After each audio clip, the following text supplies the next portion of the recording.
जय माँ बगलामुखी, जय श्री भैरव। गुरु प्राप्ति होने के बाद विद्या किस प्रकार से प्राप्त की जानी चाहिए, विद्या प्राप्ति के क्या उपाय हैं, इसके विषय में भी क्या शास्त्र में कहीं वर्णन मिलता है?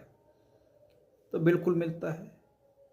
कितने प्रकार हैं जिनके अनुसार विद्या प्राप्ति की जाती है या की जानी चाहिए, इसके विषय में एक श्लोक प्राप्त होता है कि गुरु शुश्रया विद्या पुष्कलेन धनेन वा अथवा विद्यया विद्या चतुर्थम नोपलभ्यते।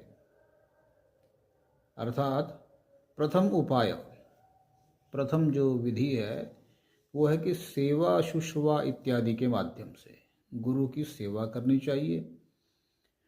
दूसरा जो उपाय है वो है पर्याप्त द्रव्य राशि अर्थात धन के माध्यम से। तीसरी जो रीति है वो है विद्या द्वारा विद्या अर्थात एक्सचेंज ऑफ नॉलेज। आपके पास कुछ ज्ञान है, वो आपने दिया, उसके बदले में ज्ञान प्राप्त किया। आदान प्रदान, विद्या का आदान प्रदान करना चाहिए। ठीक है जी। तो ये तीन उपाय शास्त्रकारों ने विद्या प्राप्ति के बताए हैं, जिनमें सर्वोत्तम उपाय शुश्रवा अर्थात सेवा द्वारा विद्या प्राप्त करना बताया गया है।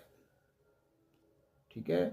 अगला श्लोक मिलता है इसमें कि मोक्षार्थी च गुरुम यत्नात् शुश्रुणैव तोषयेत शुश्रुणैव यम लब्धम सा विद्या सर्वसिद्धिदा। अर्थात मुमुक्षु शिष्य का परम कर्तव्य है। मोक्ष का कामी मतलब मोक्षार्थी, मोक्ष का इच्छुक मोक्षार्थी। ठीक है। शिष्य का परम कर्तव्य है कि वह यत्नपूर्वक सेवा करके गुरुदेव को संतुष्ट करें, क्योंकि सेवा द्वारा जो विद्या प्राप्त होती है वो सात्विक और सर्वसिद्धिदायक होती है। तो ये वर्णन मिलता है गुरु के विषय में और विद्या कैसे प्राप्त होनी चाहिए। शिष्य के विषय में भी वर्णन है, शिष्य कैसा होना चाहिए।